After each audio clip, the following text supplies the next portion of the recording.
Hare Krishna, and we're continuing reading the book called Raja Vidya, the King of Knowledge, by His Divine Grace Srila A.C. Bhaktivedanta Swami Prabhupada, page number 68. Thus, Sri Krishna says that he appears whenever there is a discrepancy in the dharma of the living entities. That is to say, whenever the living entities cease rendering service to the Supreme.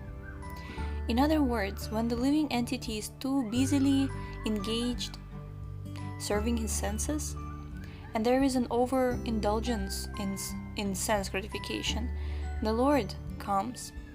In India, for instance, when people were overindulging in animal slaughter, Lord Buddha came to establish ahimsa, non-violence to all living entities. Similarly, in the above quoted verse, Sri Krishna says that he comes in order to protect the sadhus, paritranaya sadhunam. Sadhus are typified by their toleration of all other living entities. Despite all inconveniences and dangers, they try to give real knowledge to the people in general. A sadhu is not the friend of a particular society, community, or country, but is a friend of all. Not only of human beings, but of animals and lower forms of life. In short, the sadhu is an enemy of no one and a friend to all. Consequently, he is always peaceful. Such persons who have sacrificed everything for the Lord are very, very dear to the Lord. Although the sadhus do not mind if they are insulted, Krishna does not tolerate any insult to them. As stated in the 9th chapter of Bhagavad Gita, Krishna is alike to all, but he is especially inclined to his devotees. Samoham sarva bhuteshu namedveshyasti na priyah ye bhajanti tumam bhaktya mayite teshu chapyaham. I envy no one, nor am I partial to anyone. I am equal to all. But whoever renders service unto me in devotion is a friend, is in me, and I am also a friend to him. Unquote. Bhagavad Gita 9.29. Although Krishna is neutral to all, for one who is constantly engaged in Krishna consciousness, who is spreading the message of Bhagavad Gita, he gives special protection. It is Sri Krishna's promise that his devotee shall never perish. Kaunteya pratijanihi name bhaktah pranashyati. Bhagavad Gita 9.31. Not only does Krishna come to protect and save his devotees, but also to destroy the wicked. Vinashaya cha dushkritam. Krishna wanted to establish Arjuna and the 5 Pandavas, who were the most pious Kshatriyas and devotees, as rulers of the world, and he also wanted to vanquish the atheistic party of Duryodhana. And as mentioned before, a third reason for his coming is to establish real religion, dharma samsthapanarthaya. Thus, Sri Krishna's purpose for coming is threefold. He protects his devotees, vanquishes the demoniac, and establishes the real religion of the living entity. He comes not only once, but many, many times. Sambhavami yuge yuge.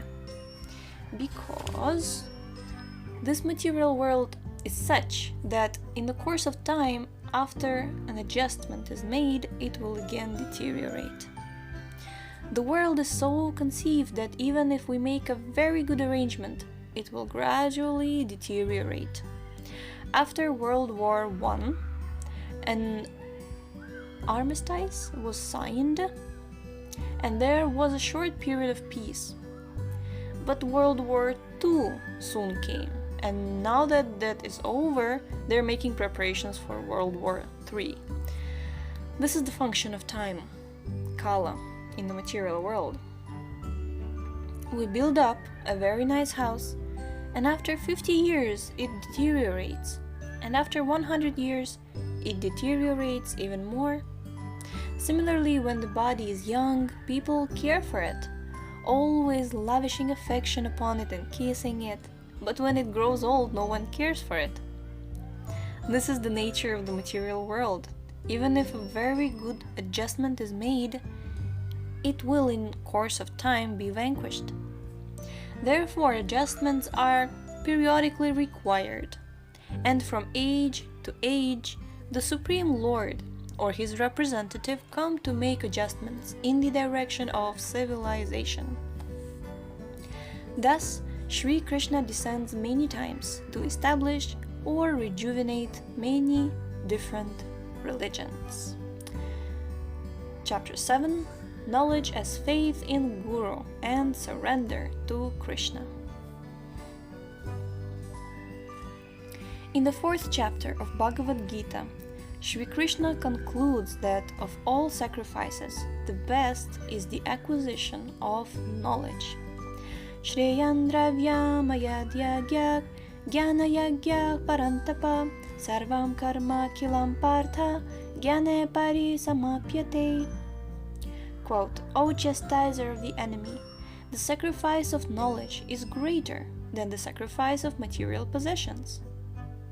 O son of Pritha, after all, the sacrifice of work culminates in transcendental knowledge. Unquote, Bhagavad Gita 4.33. Knowledge is the best sacrifice, because this conditional life is due to ignorance. The purpose of sacrifice, penance, yoga, and philosophical discussion is to acquire knowledge. There are 3 stages of transcendental knowledge by which one realizes the impersonal aspect of God: Brahman realization, the localized aspect of God within the heart and within every atom, Paramatma or Supersoul realization, and the realization of the Supreme Personality of Godhead, Bhagavan realization. But the very first step in acquiring knowledge is coming to understand that I am not this body. I am spirit soul, and my aim of life is to get out of this material entanglement. The point is that whatever sacrifice we make is intended to enable us to come to the point of real knowledge. The highest perfection of knowledge is given in Bhagavad Gita as surrender to Krishna.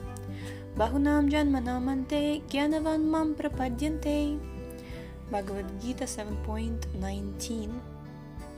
The Gyanavan, not the fool, surrenders unto Krishna, and that is the highest stage of knowledge.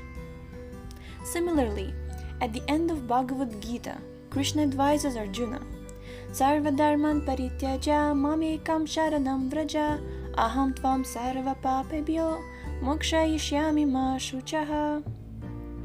Quote, abandon all varieties of religion and just surrender unto me. I shall deliver you from all sinful reaction. Do not fear. Unquote, Bhagavad Gita 18.66. This is the most confidential part of knowledge, from all points of view. If we make an analytical study of the Vedic literatures, we will find that the ultimate summit of knowledge is to surrender unto Krishna. And what type of surrender is recommended? Surrender in full knowledge. When one comes to the perfectional point, he must understand that Vasudeva, Krishna, is everything. This is also confirmed in Brahma Samhita. Ishvara Paramah Krishna Satchitananda Vigraha Anadiradir Govinda Sarvakarana Karanam. Quote, Krishna, who is known as Govinda, is the Supreme Godhead. He has an eternal, blissful, spiritual body. He is the origin of all. He has no other origin, and he is the prime cause of all causes. Unquote, Brahma Samhita, Bhagavad Gita, Brahma Samhita 5.1. The word Sarva Karana indicate that Krishna is the cause of all causes. If we search to see who the father of our father is, and who his father is, and so on back, if it were somehow possible to trace our ancestry back through time, we would arrive at the Supreme Father, the Supreme Personality of Godhead. Of course, everyone wants to see God immediately, but we can see God when we are qualified and in perfect knowledge. We can see God eye to eye, just as we are seeing one another. But qualification is required, and that qualification is Krishna consciousness. Krishna consciousness begins with Shravanam. Jai! So, we're very glad that you have stumbled upon our humble podcast, Shravanam Diaries, because thus Krishna consciousness begins. And it continues with Shravanam. Jai. Shravanam is the constant companion of the spiritual life from beginning to eternity. Okay. Krishna consciousness begins with Shravanam, hearing about Krishna through Bhagavad Gita and other Vedic literatures, and Kirtanam, repeating what we've heard and glorifying Krishna by chanting his names. By chanting and hearing of Krishna, we can actually associate with him, for he is absolute and non-different from his names, qualities, forms, and pastimes. As we associate with Krishna, he helps us to understand him and dispels the darkness of ignorance with the light of knowledge. Krishna is sitting within our hearts, acting as Guru.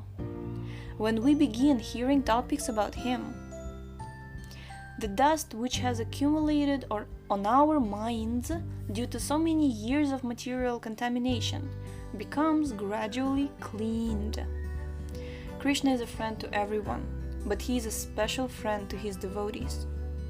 As soon as we become a little inclined towards him, he begins to give favorable instructions from within our hearts so that we can gradually make progress. I would like to conclude at this point because I was just, I'm compiling one book, and I was just reading today how in one of the books of Srila Prabhupada, he writes, Prabhupada's making a point that in the beginning we receive instructions only from the spiritual master, external manifestation, like the personal associate of the Lord, like the servant of the Lord, spiritual master.